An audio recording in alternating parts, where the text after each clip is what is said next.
the Candidates Forum presented and produced by the League of Women Voters of Northwest Wayne County. My name is Susan Rowe, and I am a member of the Board of Directors of the League of Women Voters of Northwest Wayne County. I am also the moderator for tonight's forum. The Plymouth Canton Community Schools covers areas of the cities of Plymouth and the townships of Canton, Plymouth, Northville, Salem, and Superior. The board consists of 7 members. This election, you have 2 candidates running for a 1 4-year term, and 9 are running for 3 6-year terms. Tonight, we have the following candidates who have filed to be on the ballot. For the 1 4-year term, they are Anuman Chug Sidhu, Sebastian Ostertag. For the 3 6-year terms, they are, it's a 2-year term. Okay, it's a 2-year term. It's completing a 4-year term for Ms. Sidhu and Mr. Ostertag. For the 3 6-year terms, they are Lauren Christensen, Patrick Kehoe, Cheryl Picard, Gina Thibault, Christopher Voss, and Sean Wilson. 3 other candidates, Rob Boddy, Michael Lloyd, and John Lazarus, chose not to participate in this evening's forum. The League of Women Voters is a nonpartisan political organization. We do not support or oppose any candidate running for office. The League does take positions on issues, and thus, after a careful study, you may see our name attached to an issue that we are advocating or opposing. The League of Women Voters is where hands-on work to safeguard democracy leads to civic improvement. Membership is open to anyone who is at least 16 years old, and you can join through our website. The League's main mission is to promote political responsibility through informed and active participation in government. One of the ways we do that is by having forums such as this one tonight. The League also has prepared a nonpartisan voter guide, which can be found online at www.vote411.org. Holding a candidates forum by Zoom does pose challenges different from an in-person forum. Only League personnel and the candidates are present at the forum this evening. We have solicited questions from the public in advance so that we could ask them at tonight's forum. Questions were screened for clarity, and those which include personal attacks on a candidate were eliminated. The views expressed in this forum are those of the candidates and not of the League of Women Voters. This evening, we have just been notified that Ms. Picard is unable to join us. So she will not be in the speaking order. So then therefore that moves, Mr. Voss, you will then be speaking 5th when we start. And then the rest will follow behind him. All the candidates have agreed to the format for tonight's forum, which is as follows. Each candidate will be allowed a 1-minute opening statement, a 1-minute response to all questions that are asked, and a 1-minute closing statement. The order that candidates speak was determined by a random selection process witnessed by the candidates before the recording of this forum. We will rotate the order of the candidate responding to the questions. League member Carrie Moon Dupree is our timer this evening. She will be holding up cards so that candidates are aware of their time. The candidate must stop when the stop sign appears. Let us begin our opening statement with Mr. Ostertag. Hello, thank you very much for having me. This is exciting. This is really, it is an honor to be a part of this. So yes, my name is Sebastian Ostertag. The reason that I'm running, first of all, a little bit about myself. I am currently attending Schoolcraft Community College. I'm looking into going into education and becoming possibly a social studies teacher for high school. I've always been interested in government and in politics, and recently, with everything going on in the world, I thought, you know what, why not get involved? My generation, Generation Z, we are the next generation. We're moving up and we're trying to impact the world and change things for the better. And I strongly believe that I'm the best candidate to represent the students. Having graduated just about a couple years ago, actually, I still have friends who are in the school district, and I still even have family who are in the school district, and I understand what life is like. And so I strongly am passionate about what students go through, whether it be, and sometimes these are very, very difficult things: alcoholism, teen pregnancy, abuse, sexual harassment, you name it. And I have met people who have dealt with these things. I have met with things, I myself have dealt with things such as mental health. And I believe that I'm the best candidate to take care of this, and because I know the students. Please I believe that I can take care of them.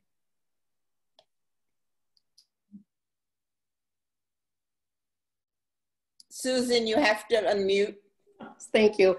Please, Mr. Ostertag, and all of you, please stop when you see the stop sign. Thank you. We don't want to have to mute anybody. Thank you. Mr. Wilson. Mr. Wilson, you're next.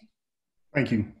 I'm Sean Wilson. I'm running for the PCCS School Board because ultimately I'm a servant leader with 4 children in the district. I see a district which will continue to face return to learn challenges until a vaccine is found. I see a district which needs to ensure that all students have an equitable education. And I see a district which will need to evolve to meet the new reality of education during these times. But I also see a district with unlimited potential. In my current role as president and CEO of the Boys and Girls Clubs of Southeastern Michigan, I'm dealing with very similar issues for the more than 15,000 youth we serve annually. Since COVID, I've safely returned thousands of youth to face-to-face activities, and I've actually grew youth memberships during the global pandemic.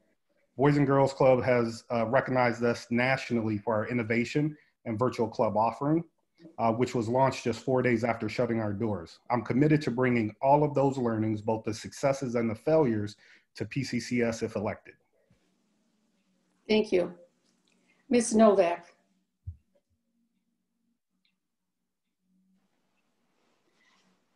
I'd like to thank the League of Women Voters of Northwest Wayne County for holding this candidate forum tonight.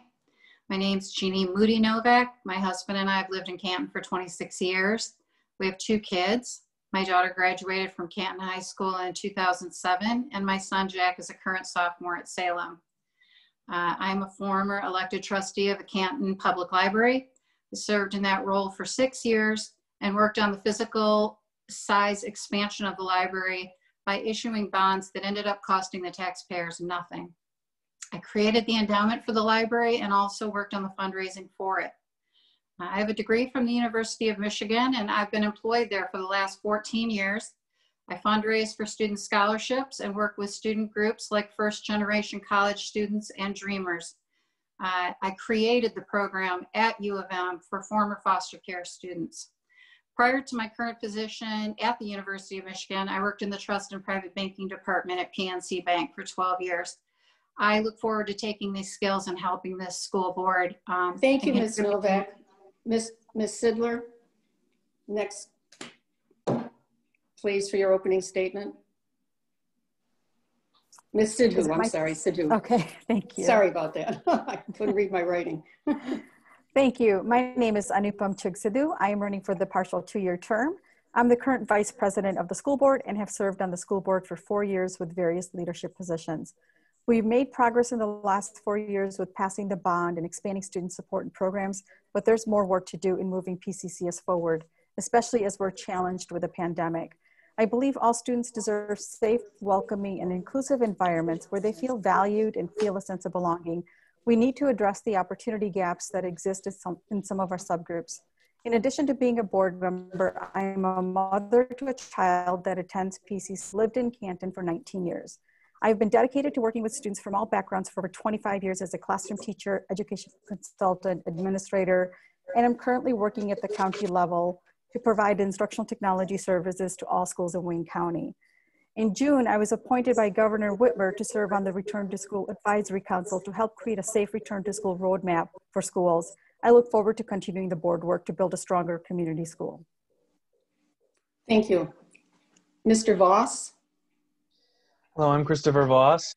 I'm running for school board because I recently graduated in 2016, and I hope to be able to bring a younger perspective to the school board from someone who walked the halls, from someone who recently came out of the district to knows the problems that students face and the things that they need.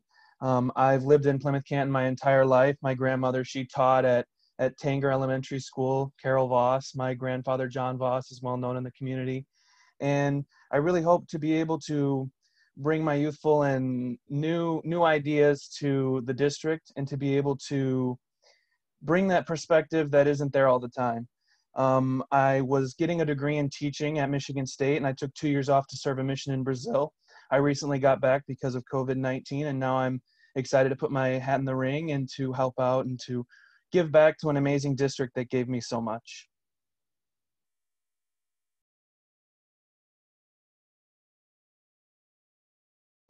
Ms. Christensen, you're next. Hi everyone, my name is Lauren Christensen and I am running for a 6-year term on the board. I'm a proud Plymouth resident and I was born and raised in Canton, and a mother of 2 elementary students that are just starting out their educational careers at Smith Elementary, 1 in kindergarten and 1 in 2nd grade. I am a PCCS alumna, and I continued my education on to Lawrence Technological University, where I earned a bachelor's degree in architecture and interior architecture. I'm now a professional educational interior designer, and I work with school districts all across Michigan and Ohio, really to create modern learning environments that support curriculum. I also proudly serve on the leadership team of our local Moms Demand Action chapter, supporting our community and advocating for gun sense legislation. I'm running because I know the value of PCCS education, and I want to represent my district and community to ensure that all students have the best educational experience and opportunities available. Thanks. Thank you. Ms. Thiebaud. Hi, I'm Gina Thibault, and I'm running for a 6-year term for PCCS School Board. I'm a 20-year Canton resident, and I have 2 children who attended PCCS schools. One is a current year senior, and the other graduated in 2016. I have a bachelor's degree in accounting from U of M Dearborn, and I've worked in both public accounting and corporate tax. Currently, I'm a trustee with the Educational Excellence Foundation, and I've been a volunteer with the foundation for 5 years as their bookkeeper. I have extensive knowledge of the district, having volunteered for over 19 years, and have been involved at every level from preschool to high school. I've been attending PCCS school board meetings and the board subcommittee meetings for many years. I've worked in partnership with administrators, staff, and community members through my work with at PCCS Parent Council, numerous committees, task forces, and with the Educational Excellence Foundation. My strong belief in our public schools and my dedicated advocacy for PCCS has led me to the next step, to serve on the school board and to be a voice for all students, teachers, and staff. Thanks. Thank you. And last is Mr. Kehoe. Thank you. So I'm a product of the PCCS schools with 2 kids in PCCS, a freshman and a senior. I've been engaged with the school board since 2013 and was appointed to the board in 2015. I was unopposed for election in 2016, and I've been the board treasurer and chair of the Finance and Operations Committee since that time. Professionally, I've been in software and technology for 35 years, currently the executive vice president of product management for a customer communication software company. I have a deep background in finance, marketing, and management that helped me as a board member and the treasurer.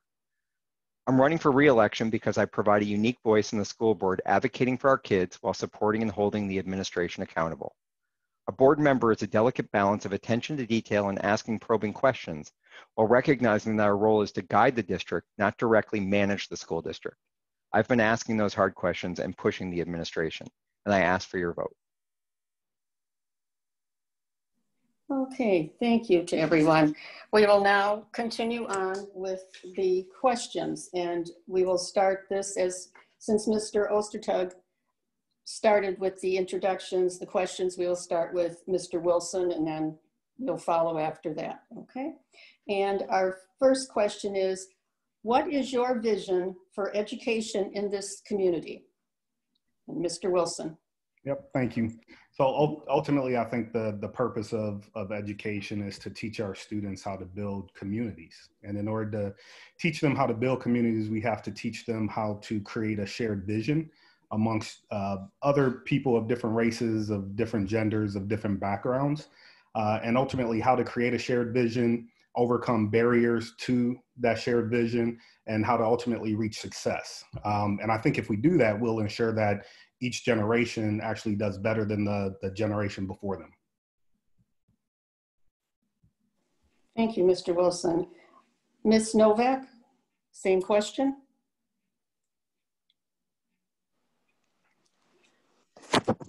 My vision for education in this community is obviously very similar to many parents. It's to get the students back into the classroom, but to only do that in a very safe way.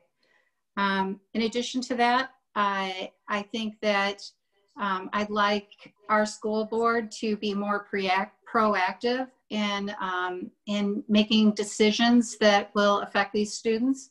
I think that there's a lot of parent concerns. There's still a lot of unanswered questions. And I think that our goal here is really to give our students the very best education we possibly can. And another way that we can give these students the very best education is to focus on the retention and the compensation of the teachers that we have. So I think that teachers are one of our greatest assets, and I know how appreciative I am of the education they've delivered to my children so far. So I think that focusing on helping our students thrive. Thank you, Ms. Novak. Ms. Sidhu, same question. Yes, my vision for education in our community is to create an environment where all students feel valued, challenged, respected, and feel that they have opportunities to be successful through multiple personalized pathways. And I feel that we need to have more innovative programs to support student learning, given the environment that we're in. The traditional format of the industrialized education has to change, and part of my vision includes those innovative programs. And also where students can feel that they have, they can make some meaningful change and impact to contribute to their communities and find their voice and find a path for what makes sense for them as future leaders. Thank you. Thank you. Mr. Voss, same question. Thank you. So during my time as a school board member, there are three things that I would focus on in my vision. The first thing would be equality, to make sure that no matter your background, no matter where you come from, because we do have a very diverse district, that everybody has an equal opportunity and everybody has the chances that that I had as a student to be able to go through our amazing district. Another thing that I would focus on is fiscal responsibility. It seems like every single year we lose more and more funding from the state. So I would be open to finding new ways to fund things, as well as making sure that we wring out as many dollars as we can out of the money that we are given by the state. Thirdly, it would be safety and cleanliness. I know with the COVID-19 pandemic, people are extremely focused on the safety of our kids as well as the cleanliness of our schools.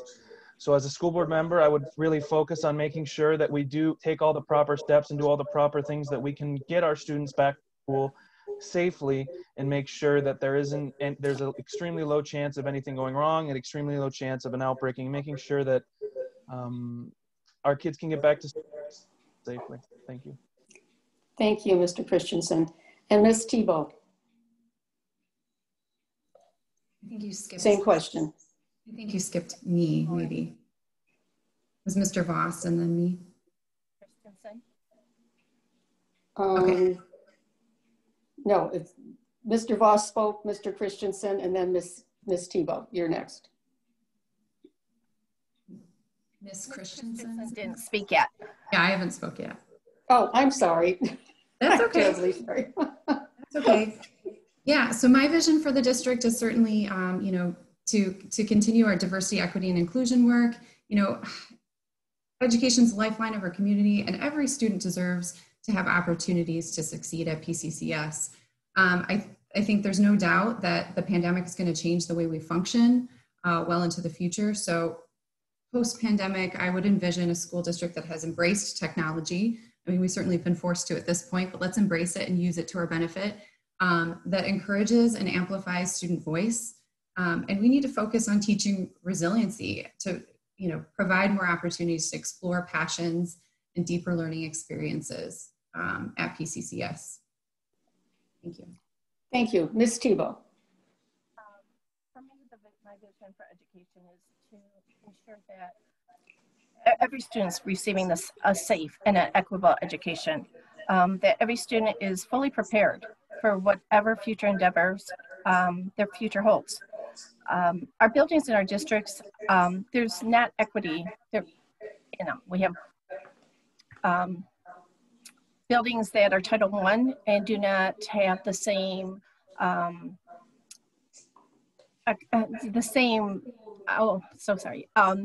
do not have the same facilities as other buildings, newer buildings in the district. So for me is making certain that the students all receive the best education and feel safe no matter what. Thank you. Thank you. And Mr. Kehoe. Sure. I think that one of the first things that we have to do as an organization is to continue the work that we've done around equity. It had been a significant focus of the board, but we were really just getting started on it. Equity is about the buildings and the physical structures, but equity is also about the quality of the education that we have and looking at and recognizing that we have gaps in some of our subgroups. We are not able to achieve the same achievement that we want to have in those specific groups. And we need to identify the root causes of those things and root those things out to make sure that we really can provide the best possible education for all students to allow them to achieve their maximum potential. We also need to take advantage of the innovations that we've seen that have come up from these times of the pandemic, because some of this virtual education has actually been great for some students, not for all, but we need to take advantage of those things and bring those things forward. And lastly, we need to make sure we continue to respect, honor, and understand our students and our community's diversity, because I think it's one of our greatest strengths. Okay, thank you. And Mr. Ostertag. I would say that my vision would be, number one, the most important thing about education is to prepare the next generation for the world. And from my experience in PCCS, our school district already does an amazing job. For one, we have at the high schools, we have our 3 programs, the Arts Academy, the IB Academy, as well as the STEM Academy. I believe that those programs, along with other programs that could be implemented, are very, very important. The truth is that at the end of the day, the most important thing about education is that what do students get out of it that they're actually going to use? And so I've talked with many students who have complained about how they learn things that are interesting, but in the end, it doesn't actually prepare them for the real world. So we need to make sure that we invest in the things that are actually going to be useful. For instance, how to manage a bank account, how to live in the world, how to buy a car, how do finances work and everything. And I would push for that, also especially foreign language. It's very important. Our world is getting smaller and smaller. It's very important that we invest in a global citizen.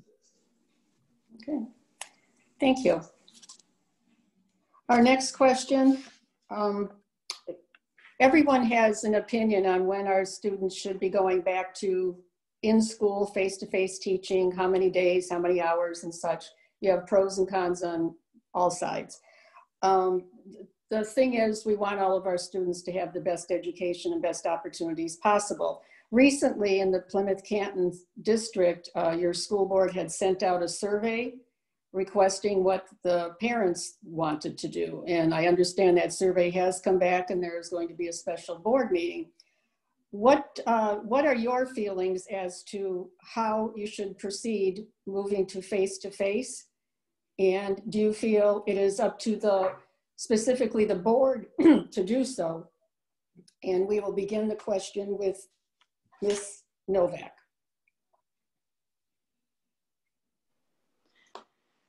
So I feel strongly in safety first.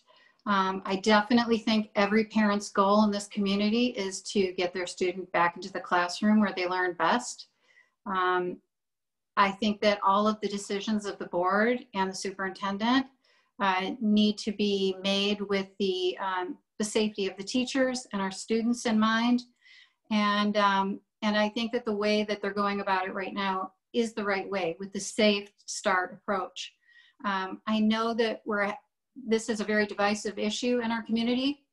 There are many people with many opinions about what is right for their child, and they really do know what is best for their student. But that doesn't mean that the people who want their students back right away are wrong, or the people who want their students to stay at home are wrong.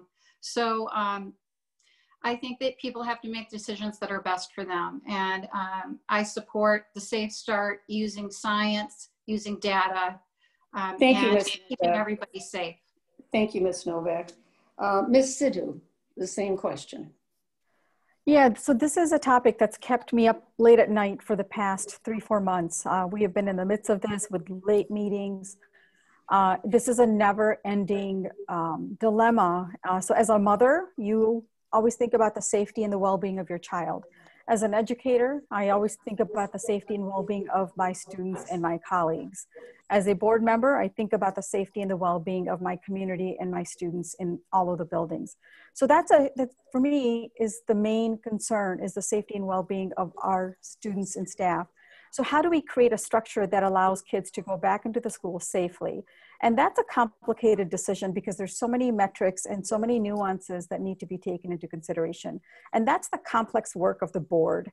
And so I feel like we are doing a good job, but we need to do a better job with communication. But I also want to emphasize, the board does not create the plan. The board simply votes on a plan. So the administration creates a plan, brings it to the board for a vote. And again, we have to work collaboratively on this. Thank you, Ms. Sidhu. Mr. Voss. Sorry, I was muted there. Thank you. So it's very interesting to watch my brothers and sisters. I have 8 brothers and sisters go through the online school, and with some of them it's been extremely successful, and with some of them it's been more difficult. And I think that's something that we've seen. A lot of parents have frustration because some kids are having a lot of success and some kids are having more trouble. So I think that the first thing we need to focus on, the first people we need to bring back to school with an emphasis on safety, making sure we follow the guidelines, we social distance, and do everything we can to keep them safe, is our at-risk kids, the kids that need special needs, and especially the kids that maybe have a single parent that needs to work and they can't take care of their kid at home. I really do think that we need to follow the state guidelines, and we need to make sure that when we start bringing kids back, that it is safe for them to come back, that we have everything in place. It's a very complex problem. I saw I have a friend whose sister goes to a Catholic school in the area, and they went back to school 5 days face-to-face, and she's been in and out of quarantine for a month. And we can't have that happen to our students. I can't imagine the pain that they would feel, and especially since she never got it. So it's a complex issue. Ms. Christensen. So as a parent of 2 elementary school students, I truly, I feel for other parents who are struggling with this issue. I certainly wish that they're back in school, of course, in a safe way. Student safety and staff safety is number one. So I do think that the administration is handling the return to learn policy fairly well by giving parents choice. I know, like others have said, it's a fairly divisive issue right now, whether or not you want to have your students stay virtually or choose to return remotely is a parent choice. So I think that the administration needs to follow the data and provide protocols in place to make sure that it is safe. And then I think that we need to listen to our parents and our community members and benchmark what other districts are doing to learn from their successes and failures, ultimately to make a well-informed plan for our students and staff. Thank you. Ms. Tebow. Thank you. For me, I have a high schooler. So right now the virtual learning is working well for him. But I have 2 great nephews who one is in 1st grade and one is in preschool. I cannot even imagine them trying to learn virtually. I think it's very important to bring back face-to-face, starting with elementary and special needs, special education kids and at-risk, but it has to be in a safe manner. I do think the administration and the board are looking at this closely, and I think we need to start with a hybrid model and make sure that the protocols and safety measures are working. And then we can increase the time that students are in class. But we have to make sure the students and the staff are safe. Thank you. Thank you. Mr. Kehoe. Sure. I think that at the end of the day, the science is what should be guiding us. Up until 2 weeks ago, we did not have real sound recommendations from the state or from the Wayne County Health Department. We just got the final rubric from the Wayne County Health Department yesterday, and it hasn't even been shared with the board in terms of what's happened. As Ms. Sidhu recognized, the administration is the one that brings the plan forward for what we're going to do, and the board votes on that and asks questions as to help make sure that we're going in the right direction. We've been trying to provide guidance to make sure that we're going in that right direction. And I think that collaboratively, we have a chance to be able to get students back in a safe way. The science is the thing that should guide us that way. And I fully recognize the pain that many families are having that virtual is not supporting them. But at the end of the day, safety is the most important thing that we consider, and use the guidance of those guidelines and of those rubrics to make sure that we can bring students back in a safe way. Thank you. Mr. Ostertag? Yes. I would say that at the end of the day, it's true. We need to focus on safety and on the science. Many people nowadays, there have been people who have been saying that we need to open up very quickly or we have to shut down for many months ahead, all because of politics. We need to make sure that this is not about politics specifically, it's about what is best for the students. And so in terms of safety, at the end of the day, when we look back 30 years from now, we're going to care about not so much whether or not a student managed to get to school virtually or in person. It was whether or not the students actually survived, whether or not people actually, because the truth is the COVID pandemic is very serious and we have to take it seriously. So I would, if I am elected, I would make sure that whatever the scientists say is implemented. Not what politicians say, not what interest groups say. It has to be what the scientists say, because they are those who actually understand the situation more than anyone here. Thank you. Thank you. And Mr. Wilson? Sure. So, I'm coming at this from a standpoint of someone who's actually done this. As president and CEO of Boys and Girls Clubs, I've helped to bring thousands of youth back to face-to-face activities in person, and we did it from a phased approach. So we opened early May to the children who needed us the most, children of essential workers, found success in the safety procedures, and then during the summer, we expanded to additional clubs. And then this fall, we expanded into even more clubs. And we're focusing on learning hubs for those students during the day. So for me, it's about, we've done this, we know we can do it. It's a phased approach. I also think we have to continue to improve our virtual education because we may be going in and out consistently. And then lastly, I think we should request the administration to bring a COVID slide strategy to us immediately to figure out how we're going to help make up for the learning loss that the children are experiencing. Thank you. Next question, we will start with Ms. Sidhu.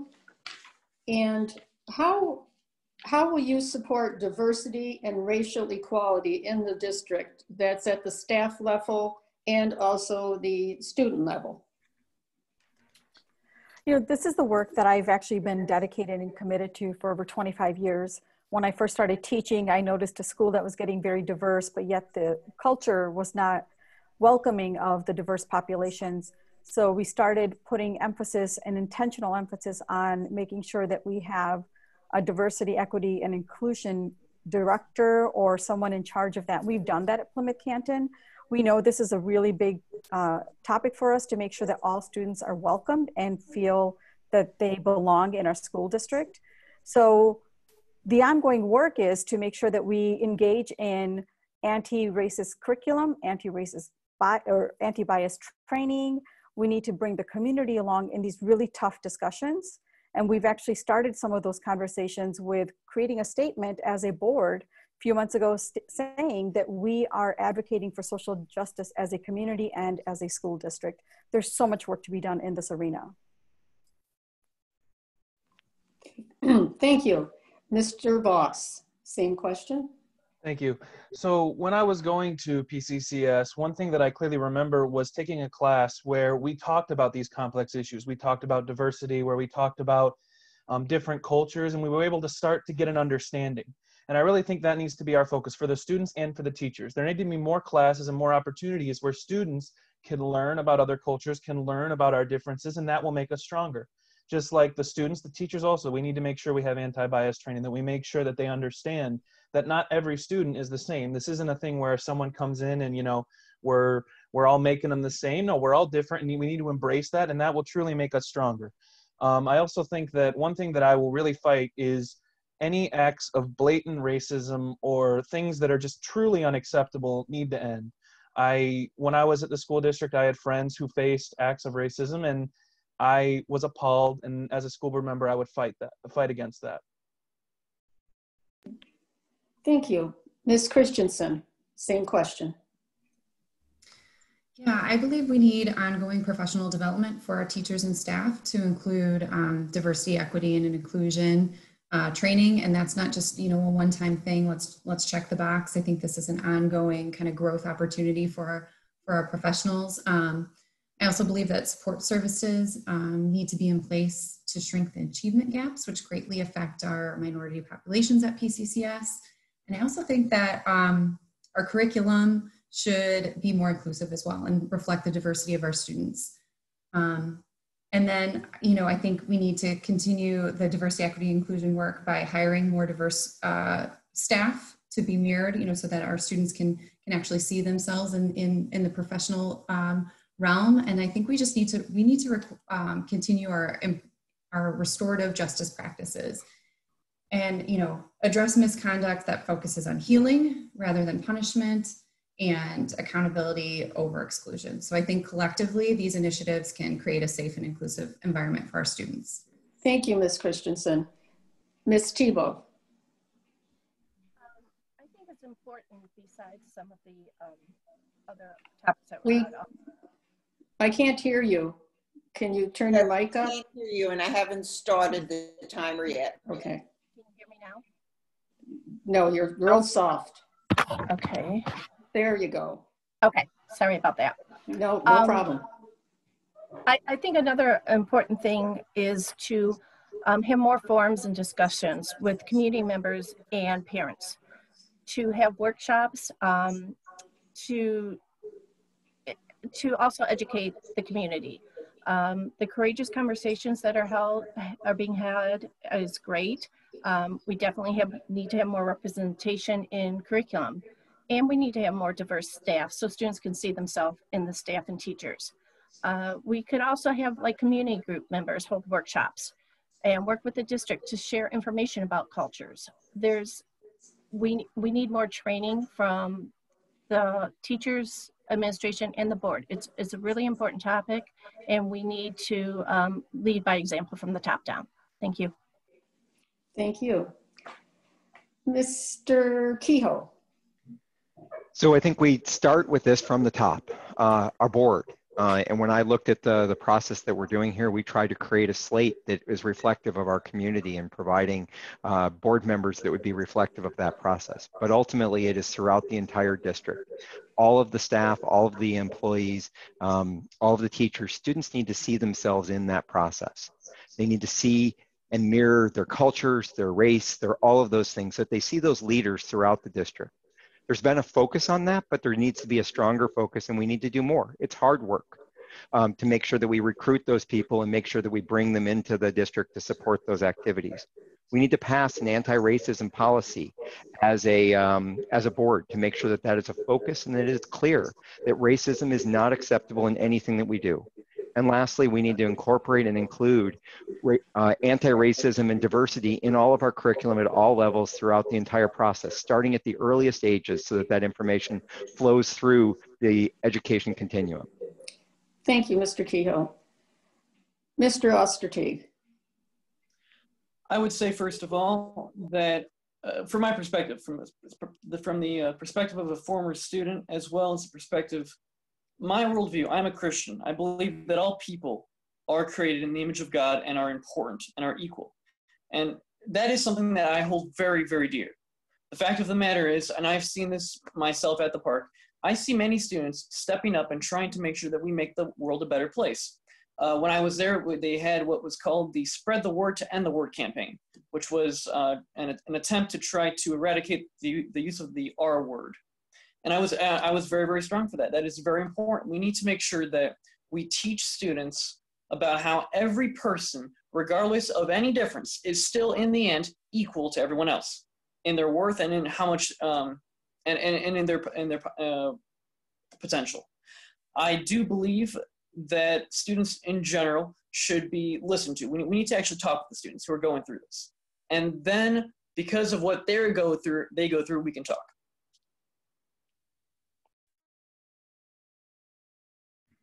All right, I think you said Mr. Mr. Wilson, I'm sorry, yes, Mr. Wilson. All right, so it comes down to three things: training, curriculum, and environment.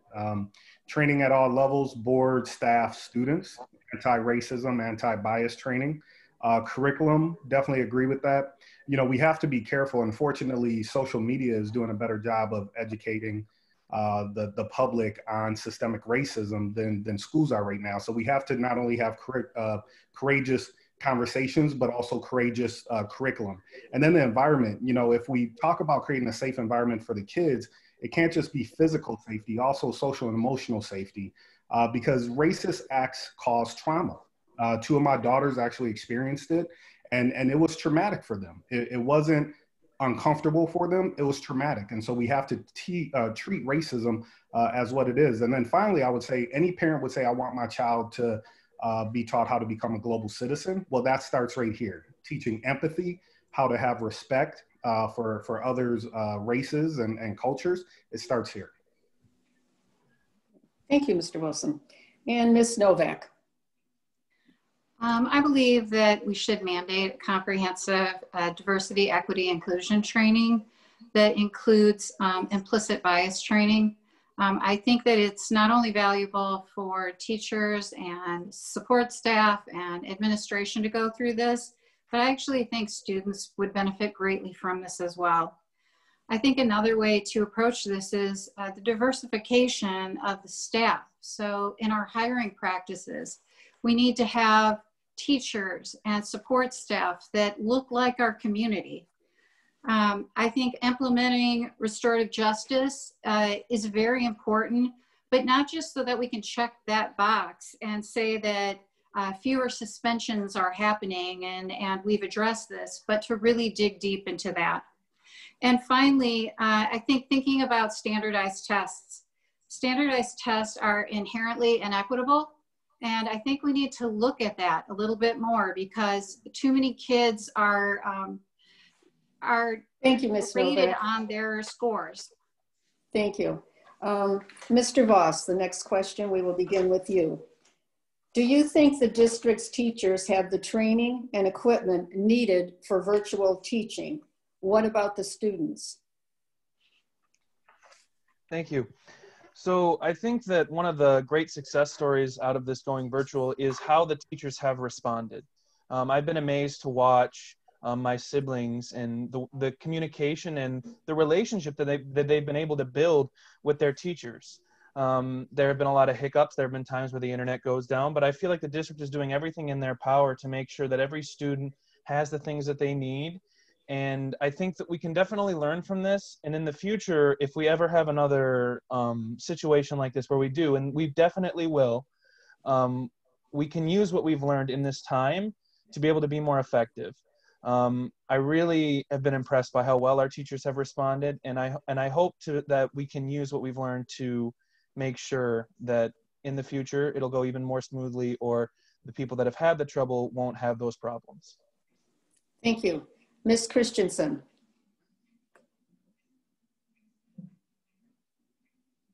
Ms. Christensen? Oh. Sorry, I had a little trouble muting there. Yeah, so I think, you know, during this unprecedented time, you know, there was a rush for our students and staff to have the devices and equipment that they needed in order to support virtual learning. I do believe, you know, a lot of these tools are in place now, but I do believe that there was some hardship or some pain felt within the process. So I think we could have been better prepared for that, is basically what I'm trying to say. You know, if we look to other districts who've already created virtual curriculum, for example, they were ready for this. They were ready to scale this up. So I think, you know, Plymouth Canton can do a better job in anticipating these changes. And I think we can look at this as an opportunity for Plymouth Canton to learn from and to become, you know, that leader that other districts look to. Okay. Thank you. Ms. Tebow. Can you hear me okay this time? We can't hear you again. You can't. Oh my goodness. Oh, there we go. Okay. I'll pull it up. I actually think the teachers had very short notice. And what was going to be done for teaching virtually. the time to train for Canvas. I know a lot of teachers are still struggling. I'm looking at it from a perspective of a high school parent. I think the community has reached out and helped a lot of teachers for teaching virtually in their classroom by helping purchase supplies, the stand-up desk, monitors, so many things. And I think it's great our community has helped in that regard. I think it's unfortunate. I know the teachers are working extremely hard, and I wish they would have had a little bit more time to prepare. The students, I think, have their equipment as far as their one-to-one devices, but I really feel for the teachers and that they need our support a little bit better. Thank you. Thank you. Mr. Kehoe. So I think that the teachers have most of the equipment that they need, and they're able to put the request in to get the additional equipment. But in terms of being prepared, it was very short notice that was there. And I think that we could have done a much better job preparing them and helping them to move this process forward. It is really hard doing asynchronous instruction and developing that curriculum. We had no real asynchronous instruction process inside the district, and they need a lot more assistance both in developing that curriculum and finding the time to support that process and making sure that they can deliver the best curriculum. I think our teachers have done a fantastic job with limited resources and very little professional development to be able to deliver a great educational experience. I think our students have quickly caught on and have caught up to that process, but many of them are also struggling, and we need to do more to help those students and make sure that they get the assistance and support so that they can be successful. Thank you. Mr. Ostertag, same question. So this pandemic, it came as a shock to many people. My parents, actually, they are educators. My mom, she works as a French teacher in another district. And from everything that I've seen, teachers work extremely hard, and they work many, many hours. In many cases, actually, it is even harder for teachers to do it virtually than it is to actually go there in person to meet with the students. Overall, I would have to say that we have to understand that the teachers, when people decide to become a teacher, they didn't sign up for this. This is a new situation, a new world that we're entering into. And so I would say that the most important thing for us to do is to keep on supporting the teachers, but also finding ways to lessen the need to use virtual learning as much as possible, because of the fact that many students do not learn as well from virtual than otherwise. And parents send their students, and people become teachers in order to be able to have those personal human one-on-one connections. And so we need to do what we can to support them emotionally in every way. Thank you very much. Mr. Wilson. Yeah, the teachers have done an amazing job, short notice, switching platforms, even having to learn how to code on that new platform. So, you know, hats off to the PCCS teachers. We have the best in the business, obviously. But I think we got to continue to build our virtual capacity, because once again, we just never know when we're going to need this again. And there's a lot of upsides to virtual learning that we can take advantage of. And then also we have to start immediately starting to think about how do we retool our curriculum to virtual friendly curriculum. Once again, we got to build towards the new norm here. And then parent support. You know, we have to provide more support to the parents to help them navigate this. That's critical. And then partnerships. One of the reasons I've been successful in my career is because I've realized that you can get more done through partnerships. Who's the best in the business when it comes to virtual learning? Let's connect with them, bring them on board, learn what they know, and build our capacity. Okay, thank you. Ms. Novak, same question. So virtual learning, there have been some pluses and some minuses that have come about as a result of this. Using Canvas, using Zoom, that's all really great. But we still have teachers who are assigning assignments that need to be printed out and scanned and returned. And, you know, for most of us, we just send that to our printers and scan our assignments back to our teachers. But there are people in this district who do not have access to printers and scanners in their homes. This is not easy for everyone. And teachers aren't aware. They're just not aware who has access to that in their homes. So the curriculums right now, they're kind of like a one size fits all, and it doesn't work for everybody. It doesn't work for the little ones as well. the special needs students struggle, but then even those who have equitable challenges, they're struggling as well. Thank you. And Ms. Sidhu. Yeah, you know, our teachers are doing a great job given that they had very little time and limited tools. And with that said, we need to treat them like professionals. I don't know of any other profession that would do this to a professional and saying, Chromebook, limited tools, Zoom, learn it all, learning management system, 150 kids, you got a week.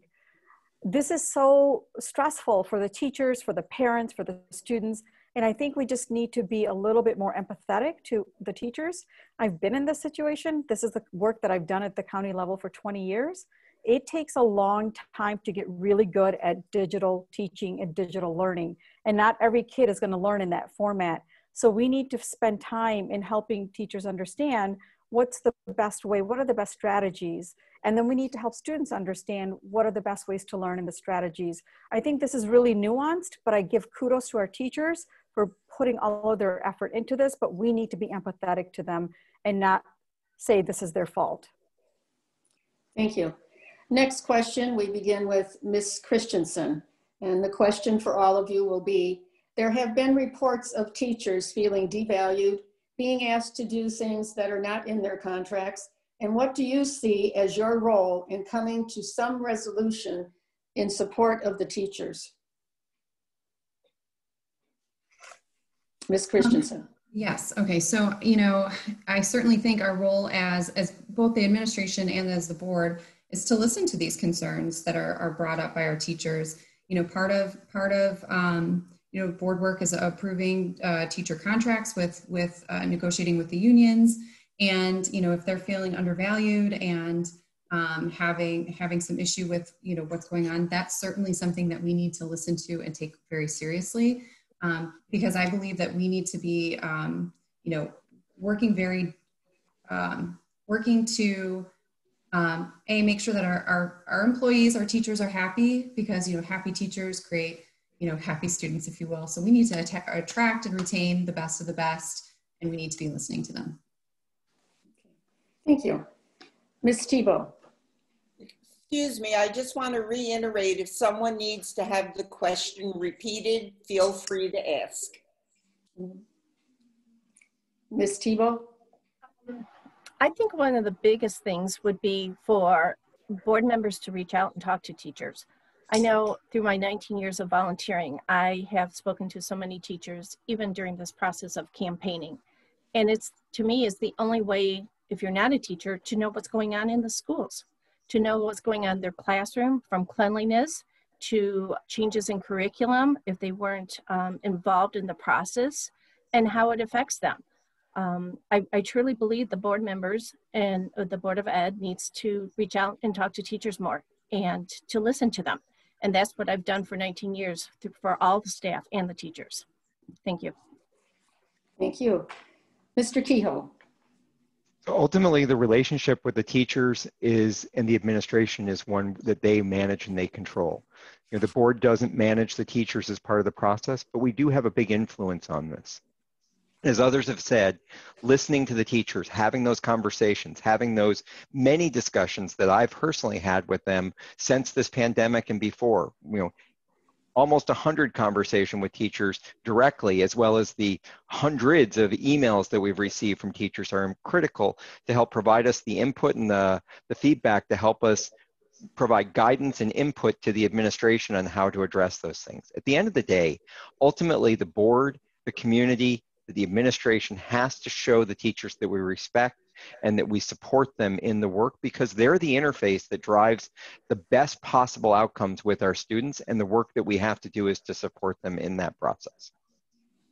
Thank you. Mr. Ostertag. From the very beginning of my time in the district as a student and up until now, I remember each and every single one of my teachers. I remember how much they worked for me. I remember how they did things that were not even in their contract, but they did those because it helped us students. And over the years, I've gotten to know my teachers more personally, and I've gotten to understand what they go through. For one thing, when it comes to their pay raise, when it comes to the different steps, that are necessary in order to be able to advance, they have not been treated, at least when it comes to financially, the way that I believe that they should have been treated. It's true that they have to do a lot of extra things, and especially nowadays, even before the pandemic, they were going through a lot of problems that they had no business going through because it wasn't a part of their contract. But now I believe that we need to try to find each and every single thing that we can do to talk with them and to eliminate those problems that they don't have to be there. We can just eliminate those problems if we just talk to them about it. Thank you. Mr. Wilson. Yep. The board's role is to set the vision, right? And so we should set a vision with the administration to say we want to be the premier district for teachers to want to work at. And so, of course, things like pay are going to fall into that, creating a certain type of culture, whether it's around teacher voice, making sure that they have a true, authentic voice in what's happening in the district. Also, I think we have to make sure that we create a culture of transparency as part of that vision, right? And also recognition, because we do have some of the best educators, so we need to recognize that and tout that as one of our competitive advantages. But also, I think we have an opportunity to challenge those teachers. So we want the teachers who want to be the best, who want to be the most innovative, and we have to give them all those things to motivate them to want to come and be a part of that. And one of the last things I'll say is professional development. If we want our students to become lifelong learners, then we have to provide our teachers with the opportunity to be lifelong learners as well. Thank you, Mr. Wilson. Ms. Novak. Number one thing that we can do for our teachers is to listen to them. We need to not only listen to them, but we also need to reach out to them and give them an opportunity to complete surveys and let us know what they need support on. We knew back in March that this was a problem. This was not a surprise occurrence that just happened in August. We knew in March that teaching remotely would be a real possibility this fall. And for us to be training teachers on new technology late in the fall was really unfair of what was done to these teachers. So I think that we need to be more proactive. We need to act faster. And finally, I think that this board needs to come up with a way to have teachers be able to share anonymous comments and anonymous thoughts and concerns with the board. They need to come up with a method for that so that teachers can report concerns directly to you. Thank you, Ms. Novak. Ms. Sidhu, same question. Yeah, again, this is a lot on teachers. You know, teachers are being asked to do more and more with less and less resources. And we've seen that trend over the last 10 years. And that trend is by design, by cutting education funding. We're feeling the pain of that now more than ever. Our teacher concerns are valid. They've been valid. And I feel that we need to give them the support and resources they need to be successful. So yes, let's figure out, what do you need to be successful as a teacher? What one teacher needs in a science class versus an ELA class, high school versus elementary may be different. We need to figure out, how do we ensure that teachers have what they need to be successful and to create pathways for that success. And the professional development is very critical, but we need to make sure they get paid for that time. We keep expecting teachers to do all of this work over the summer, in the evenings, weekends. Again, let's treat them like professionals and give them what they need to be successful. Thank you. Mr. Voss. Thank you. Yeah, so when I think about this, you know, this has been an issue long before the pandemic. I feel like teachers in our district have had these feelings for a longer time than just, you know, during the pandemic. When I went to school, I remember teachers would talk about issues like this, and I would have a lot of I had a lot of teachers that I was always into politics, I was always into administration and stuff like that, and we would talk about these issues. And to kind of echo a lot of what people have said, I really do think that we need to communicate with them and we need to listen to them. One thing that I've promised to do as a school board member is that at least 2 times a month, I will visit a school. I will visit 2 different schools a month, and I will talk to administration and teachers and listen. I think that the key is you need to be a great listener, because how are we going to address the problems if you don't know what the problems are? Second of all, I think that we need to make sure that they have the resources, they have the training and the development, and then they get the money that they have earned, because we really do have the best teachers in the state. I don't think there's any question about that. Okay. Thank you. Our next question, we will begin with Ms. Tebow. And the question is, what do you see is the most pressing issue for parents and for students in the district? I think one of the most pressing issues right now is... You're fading in and out. Yeah, I'm so sorry.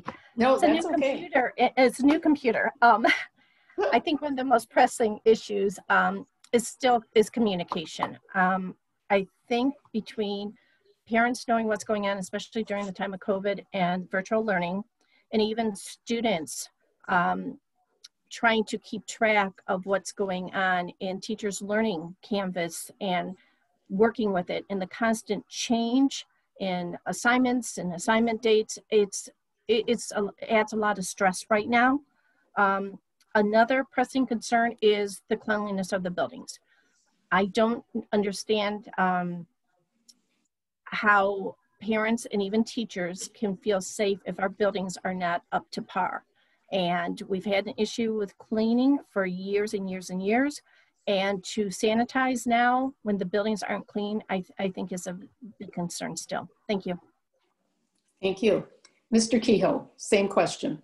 So I think the most pressing issue for families right now is how to support their kids best in the time of pandemic.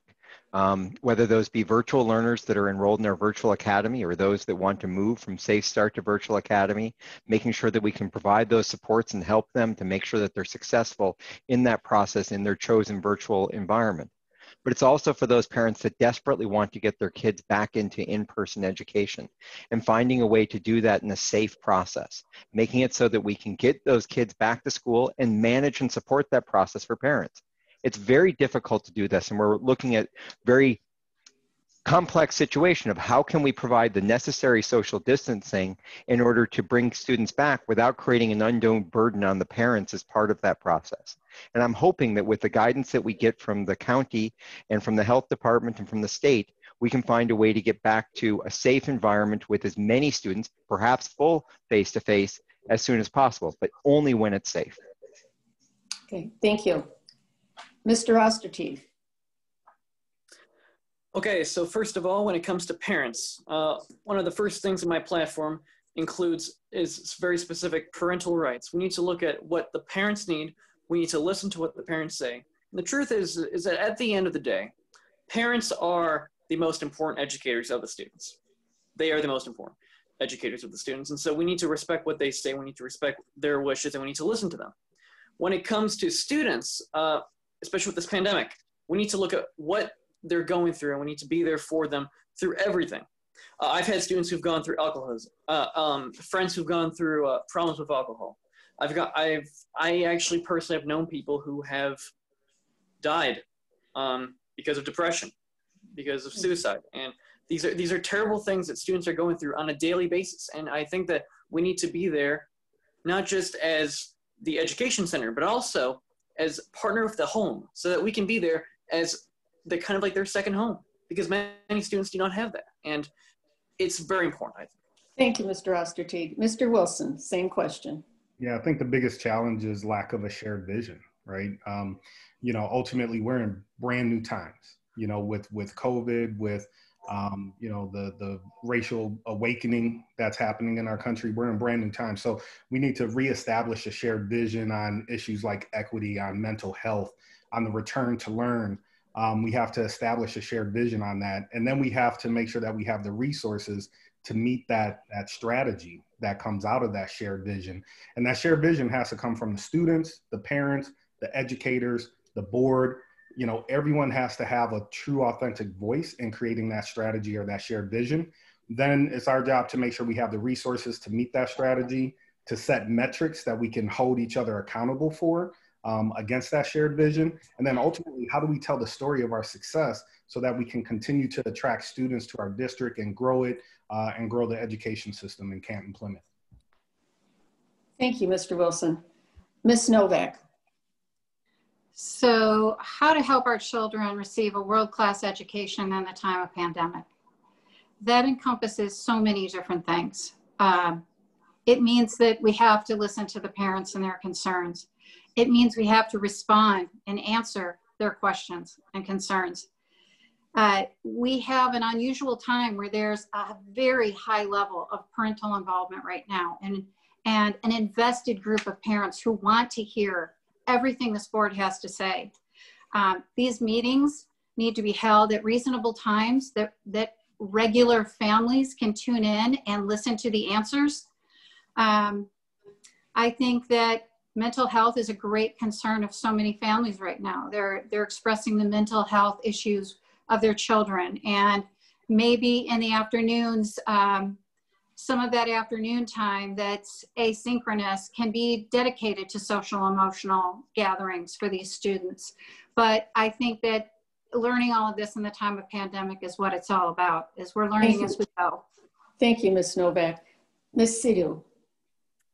Yeah, you know, this is a tough time for everyone. I feel like everyone's world has been turned upside down in terms of what we knew, what we were comfortable with, our structure, our systems, and the uncertainty during the pandemic has been hard on everybody, particularly parents and students and families. And I feel that parents' concerns, every parent wants the best for their child, no matter what situation they're in. And they want their child to be educated in the best environment, and they want their child to be safe. So how we go about that is challenging, again, in the midst of this pandemic with limited resources. If we could create classrooms where we could have 10 kids in a class and spread them out, we could have everybody back. We don't have that space. So given the limitations, I feel that we're working under tremendous stress, and the social and emotional needs of families is critical at this time. And I go back to what Sean said earlier. This is our opportunity to create those community networks where we rely on each other to lift our community up. Okay, thank you. Mr. Voss. Thank you. I think the most pressing issue that families in our district right now are facing is uncertainty.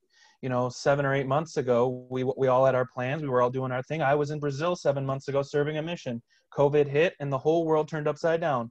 I was planning on going to Michigan State. I was planning on doing so many things, and everything changed. So I think that what we need to do is we need to come together as a board, as administration, as a district, and we need to come together. We need to unify, and we need to make the decisions, the tough decisions. We have to make sure that we get our kids back to school safely. We make sure that they have the stuff that they need to be successful during this difficult time. I think that as a board member, I will really focus on bringing everybody together and getting that common goal, getting that focus that we need to be successful in such an uncertain time. Thank you. Ms. Christensen, same question. Yeah, I think the most pressing issue for parents right now is really the stress of the unknown during the pandemic, you know, and how to manage the new learning conditions for their students. I mean, most of the parents that I've been talking to feel frustrated, and they feel like they're not getting the information that they need. They're feeling helpless in this time and stressed, and you know, maybe even looking outside of the district to find some answers. And so what I think this is an opportunity for the board to, first, you know, I want to ask the parents to be empathetic for this being a very, you know, the Herculean effort to try to, you know, get our students back to school safely. But I also think that the administration needs to be more communicative and support our parents in this unknown time. So, you know, bottom line, I think communication is key, and we need to do better there. Okay. This may be our last question, but I have one that actually can be answered in 1 or 2 words. And I think it's a good question to ask. And we will begin with Ms. Kehoe. Mr. Kehoe, I'm sorry, Mr. Thank Kehoe, you. I'm sorry, I'm very sorry. Do you still think that cursive handwriting should be taught in schools? Yeah, absolutely. I think that the fine motor skills that you get from cursive handwriting will help you greatly later in life. You may have noticed me while I was going through this meeting. I was writing all the questions down, making notes, going through that process. And my cursive is horrible. And I didn't write cursive. I wrote this print work, and it still looks like it's done by a 2nd grader. I need to do a better job, and I think that those fine motor skills are actually really important for all the kids, and I think that it's one of those things that we should teach them. Cursive is one route to do it. There's other things that you can do to drive fine motor skills, and I think they're important things. Thank you. Mr. Ostertag, same question. So I'll just say, Mr. Kehoe, he knows what he's talking about. My handwriting is not very good at all. However, I can say this. I do believe that cursive is very important. I remember learning it in 3rd grade, and then just it disappeared. We learned it for 1 year, I believe. And then the last time I actually used cursive was for one assignment in 6th grade. Was with Mr. Williams at West. The truth is that the value of cursive is not just in the fact that, you know, it's kind of an art form. It's also because of the fact that it is a discipline that students, they become involved in, whereby it might not give them a sense of reward right away, but it is the practice and the working at being able to draw the letters, being able to write down the sentences and write their name in cursive that is very rewarding. And in the end, is a part of, it's kind of like why people play chess. It's about the brain.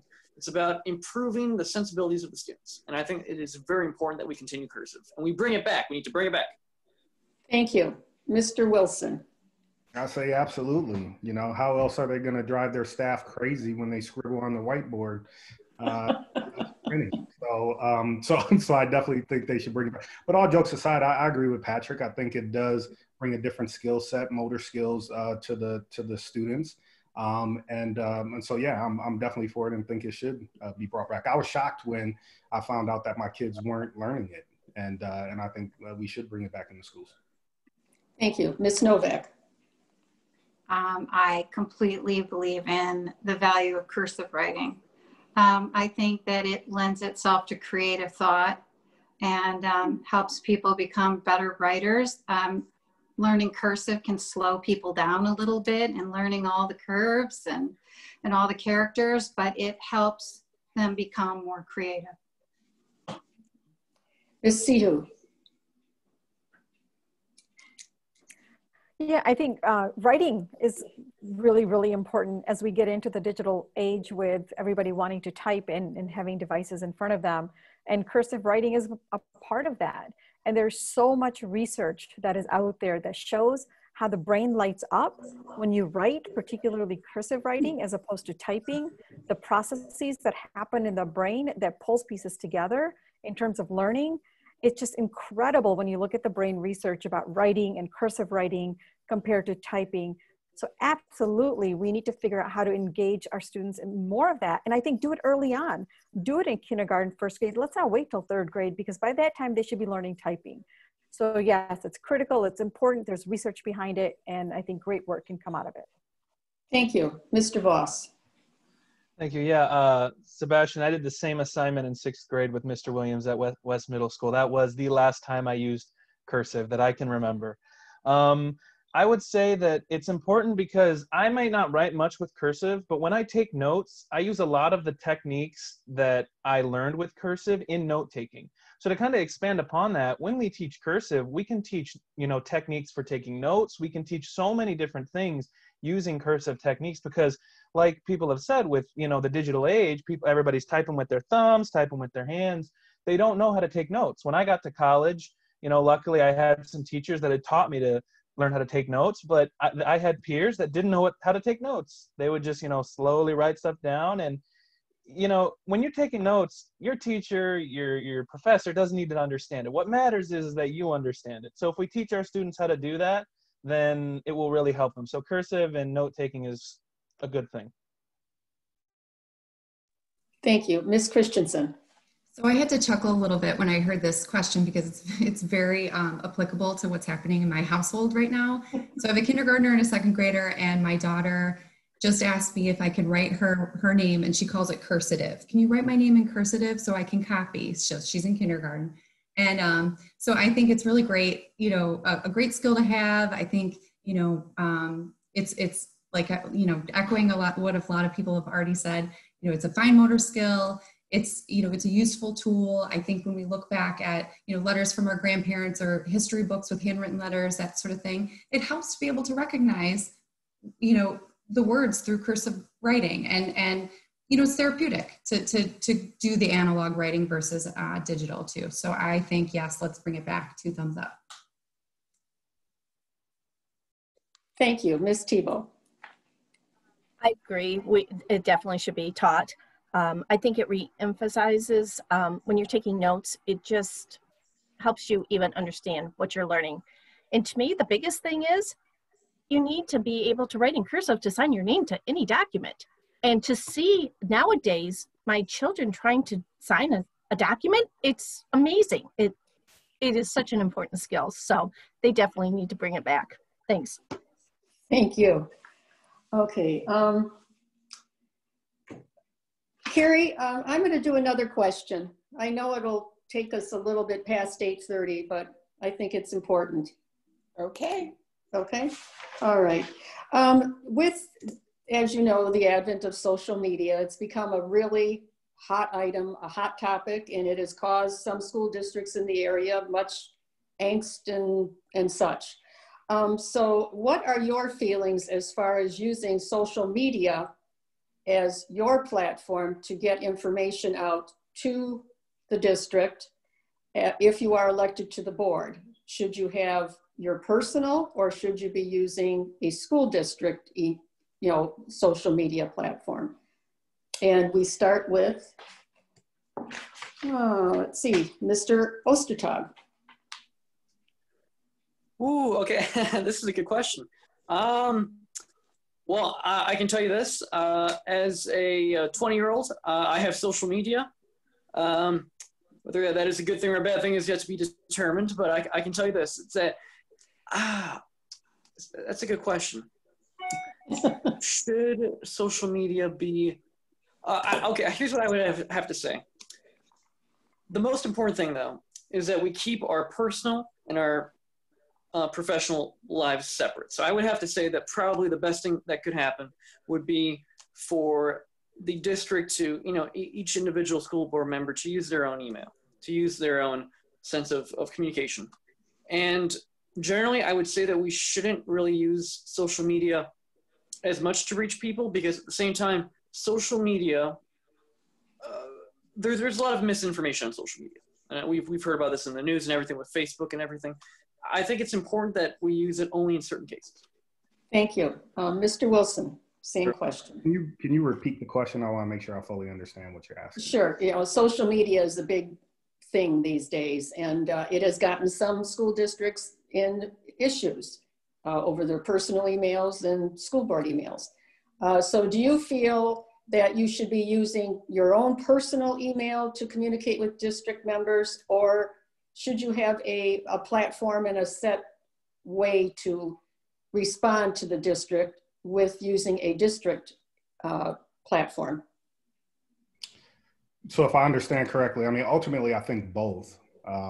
And what I mean by that is that I think there's official communication that goes across social media, which should go across those official channels from the district. And then I think as a father in the district, I have personal opinions, and I think that I would utilize my social media platforms to communicate that. But ultimately, I think we have to figure out the best way to communicate across social media, because content is king, and it's how people are absorbing information nowadays. So we have to understand that if we want to be able to effectively communicate with our students, with our parents, with our teachers, we have to really become content creators in every sense of the word in order to be successful. Okay, thank you. Ms. Novak. This is a really good question. Social media definitely serves a purpose in our community, in our world today. It's a great place for people to vent and for people to share. But as we've learned, there are a lot of false and incorrect information that's out there. So if a board member were to respond to everything incorrect, they could spend all day long doing that. So responses should come in an official capacity. But I would say if a board member comes across something that it particularly resonates with them and they have the absolute answer to that, and they decide to respond to it, and it is the absolute board's voice, then I think that that's fine to do that. But I think keeping the lines of communication open with the public is really, really important. So social media, it has its purpose, but you can't respond to every single thing that's out there. But it's good. It's a good tool to use here. Thank you. Ms. Sidhu. Yeah, I think we need to follow the district policy. We're actually working on a policy right now to address this very thing. And because it has caused so many complications in districts, and districts have been sued. Teachers have been fired. So there's a lot that can happen in social media. So I think we need to, as professionals, we need to make sure that we are using our personal social media for personal work. And if there's a platform for the school district social media, that we don't use that as our voice to represent the entire board, because that's not what we do. But I think we need to be cognizant on how we communicate with our community and use multiple platforms. Social media is one, but I think there's so many other avenues that we need to make sure that we're engaging all parts of our community, not just the few that are engaged in the social media. Thank you. Mr. Voss. Yeah, so like Anupam said, you know, the district has their policy on what, you know, you can and cannot do. I think that there are ways to do official communications through school emails, and then, you know, everybody is entitled to have their own personal Facebook, Twitter, whatever they want to use. They just got to remember that that's their personal stuff, and that all the communication that comes from the district should come from the right channels, from the school YouTube channel, the school Facebook page. You know, the district has these channels in place. So if we use them correctly, you know, we can have better communication. I think another thing that we could really do as a district is educate our kids on how to use this stuff as well. I mean, kids are walking around with one of these in their pocket everywhere they go. So as a district, we can be an example, and we can also implement things to help our students to know how to use that to their advantage, because it can be a distraction, but it could also be something that really helps them in their future. Okay. Thank you. Ms. Christensen. Chris, you hit on something I was just about to say too, so I'm gonna kind of continue with that. So I think, you know, we're asking our students to be digital citizens, and we're trying to teach them how to do that in an appropriate manner. So we need to lead by example. I think, you know, as a board, you know, we need to maintain, I think, district issued information through our district issued, you know, Twitter, email, you know, Facebook, whatever that might be. But again, echoing on what, you know, others had said too, we also have our personal accounts that we may be able to share information. I think a lot of parents who are tuned in also look to these platforms for more information. I mean, there's chat groups out there asking, hey, what happened at the board meeting last night? And people are sharing links. So I think, you know, there's a way to kind of marry both together, honestly. But I think ultimately we need to think about our students and how we can lead by example. Thank you. Ms. Tebow. I think it's a kind of a tricky area. There's definitely positives and negatives, but the board should be speaking as one voice. And I think when an individual board member responds to something, even if they're doing it as on their personal page, I don't think people always separate the person from the board member. And they may take what that person puts in as the board speaking. So I think we have to be extremely cautious with Facebook or Twitter, those types of platforms, when you're replying as a board member. Thanks. Thank you. Mr. Kehoe. So I think ultimately the dissemination of official information needs to come from official channels, whether that be official emails or official social media accounts, and that the district should actually do more in that communication process. Communication is actually one of the areas that we need to improve. But all board members are citizens, they're parents, they're part of the process, and there's a lot of information that happens in the social media commons that is an opportunity to collaborate and to provide feedback in the conversation. I have more conversations on social media than I do at the grocery store. Some of that's because of the pandemic. I'm not going to the grocery store as much, but that used to be the way that people would have those conversations with board members. So the opportunity to have those discussions there, to make it clear that you're speaking for yourself, not for the board, is key in those conversations. And being able to surface that information that comes from those social channels and bring it back to your position as a board and to the administration to say, these are gaps, these things aren't being understood, they're not being addressed properly. Thank you, Mr. Kehoe. All right, that was our last question. And we will now have our closing statements, again, 1 minute long, and we are reversing the order from the introduction statement. So Mr. Kehoe, you were last in introduction statements. You are first in your closing statement. Great, thank you. I think there's still a lot of work to be done on the board. And I think that we need to make sure that we can reopen our schools safely. We need to close our equity gap. We need to improve our communications. We need to continue to manage our finances well. And all of these things will help us focus on educating all kids to achieve their maximum potential. I ask you to vote for me, but I also ask you to vote for the people on my slate, Anupam, Lauren, and Sean. These 4 people we think will provide the right diversity and background to make sure that we can provide a really effective board going forward. We won't always vote the same. We won't always have the same opinions on things, but we have complementary backgrounds and stories in the process. And the last thing, the most important thing that I want to emphasize is that you need to vote for the renewal of the Wayne-Risa Regional Enhancement Millage. That's up, and that represents almost $6 million. That is the money that we will need to make sure that we can support our students and teachers in the coming years. Thank you.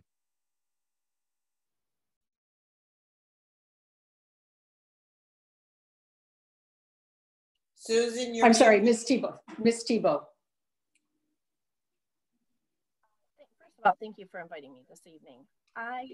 You're fading again. I'm going to be sitting on top of this. Can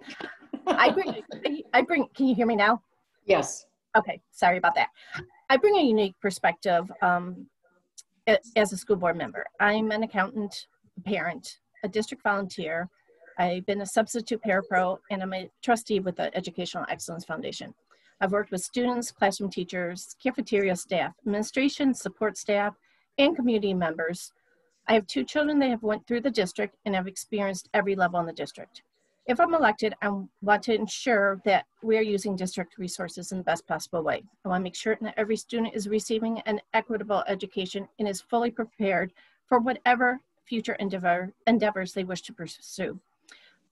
Improve district communications and transparency, and address the cleanliness of the classrooms. I want to be a voice for all students, teachers, and staff, and I'm asking for your vote on November 3rd or absentee. Thank you. Thank you. Mr. Voss, same. 1 minute. Thank you. I'd like to thank the League of Women Voters for having this event tonight. And first off, I'd like to say, get out and vote. Vote, vote, vote, vote, vote. You know, we've started absentee voting on November 3rd is election day. So everybody get out and vote and do your duty. As a school board member, I will focus on those things that I mentioned in the beginning. I will focus on making sure that every student has an equal opportunity, making sure that we are fiscally responsible with all the money that we received, and on ways that we can find new avenues that maybe we haven't looked at before, and about the safety and cleanliness of our schools. I think that these 3 things definitely encaps what we're going through right now. I hope to be a unifier. I hope to be a good listener. I hope to be able to learn alongside our students and our staff and our teachers to be able to give them the best experience as possible. I really hope I can bring my unique young perspective to the school board. Vote Voss 2020. Thank you. Ms. Sidhu. Yes, I encourage voters to do their research for the candidates for all of these seats. This is a very critical seat. I've led our district through a successful bond along with expanding policies that support all students and expanding social and emotional support. This work requires experienced leadership and someone who can look at complex problems through multiple perspectives. I am dedicated and committed to supporting our students and teachers with resources and support they need to be successful. This includes bringing our students back safely, equitable funding, additional social and emotional support, smaller class sizes, and more programs to support the trades and student apprenticeship opportunities. There are a lot of great opportunities that are out there. We just need to expose our students to that. I take this work very seriously, and I'm constantly working with my colleagues in the administration to push us to be better and more innovative. We need a board that is representative of our diverse community. Leadership, experience, and representation matters. Vote for Anupam for the partial 2-year term. Thank you. Ms. Novak. As a Canton parent for 26 years, I've witnessed my children gain a valuable education, one that prepared my daughter for success in college and medical school and introduces new concepts to my son every week. If I've learned nothing else over the past 7 months, it's that we need more flexibility, faster reaction time, and we must strive to be more proactive. If elected to the board, I'll be a creative problem solver and will find ways to return students to the classroom. While keeping everyone safe is the priority, we must compensate our teachers generously, recruit and retain the very best annually, and be out in front of this every year. The board elected to serve must fulfill the promise of the PCCS positioning statement: learn, prepare, thrive. Elect me to represent you. My goal for the children in our community is to thrive in our schools and obtain a valuable education that will serve them greatly in their future. Thank you. Mr. Wilson. Thank you. So, you know, look, I have the experience, I have the skills to help the district achieve, you know, success and innovation and equity and community voice and return to learn. But I think the most important thing voters should be voting for is someone who can bring the community together. We're in one of the most divisive times that we've ever seen. And you need someone who's experienced that at creating a shared vision. I don't use that word lightly. I've done that professionally. I've done that at Boys and Girls Club. I've done that when I was a community lead for Ford Motor Company when they bought the train station. So I know how to take people at total opposite ends, bring them together, create a shared vision, secure the resources to bring that vision to life, and then ultimately create metrics that holds everyone accountable towards that strategy. So vote for me, Patrick, Anupam, and Lauren, because half the battle is winning, but the other half of it is getting something done. Thank you. Mr. Ostertag. At the end of the day, in this election, we have to vote for the person that we see best represents our values and best represents the needs of the community. I believe that I'm the best candidate because I know the students. I have the most experience with the students in their shoes. I've been a student for all these years. I know what they go through. And I believe that I bring a bipartisan position to this. I believe that I bring a new perspective when it comes to whether it be parental rights, whether it be supporting the teachers no matter what, and especially when it comes to helping students. I want to tackle teen pregnancy. I want to tackle sexual harassment. I want to tackle violence and bullying. I want to make sure that the students are feeling safe in their schools. I know these students. I still am in contact with many of them. And I find this very important. And I think that we need a new voice, a new perspective on the board. And unlike other people, I will not bring a political agenda to this. I want to make sure that this is as bipartisan as possible. Thank you. And I do apologize. I skipped Ms. Christensen. So if Ms. Christensen would please give us her closing statement. Thank you. As an educational interior designer, I work with multiple stakeholders with differing viewpoints on projects daily. Designers are problem solvers. I work with school boards, administrators, students, parents, and staff of school districts all throughout Michigan and Ohio. My ability to listen, research, collaborate, communicate, and think on my feet will serve well on the board. So I plan to work hard and collaborate with my fellow board members and superintendent to make informed decisions for our students. But as Patrick mentioned, Patrick, Anupam, Sean, and I have joined together to run as a slate for this election. We feel each of us brings a strong leadership, experience, innovation, and diversity to the board. We're parents of PCCS kids at all grade levels, and we feel we have the passion and the vision to help move PCCS to greater heights. So thank you for your time this evening, and I look forward to earning your vote. Thank you. Thank you. We thank the members of the League of Women Voters who helped with this evening's forum. The forum has been recorded and can soon be viewed on the League's website, LWV Northwest Wayne, and that is spelled out, .org, also on YouTube. We also thank the candidates who are running for office. They are asking for your support as they seek a job in the public service sector, and we hope voters will listen to their views. We also appreciate the voters of the Plymouth Canton Community School District who will be watching this video forum to learn about their choices on the November ballot. All of these candidates were also invited to participate in the League of Women Voters Voter Guide, a publication that you can access online by visiting vote411.org, or it is available at the Plymouth and Canton libraries. Election day is November the 3rd. If you are not registered to vote, you can do so up through Election Day. Registration 10 days prior to Election Day must be done at the office of your city or township clerk. Unlike the primary election, voters may choose candidates for any party when filling out their general election ballot. The polls are open from 7 to 8 p.m., but all registered voters can vote early by absentee ballot.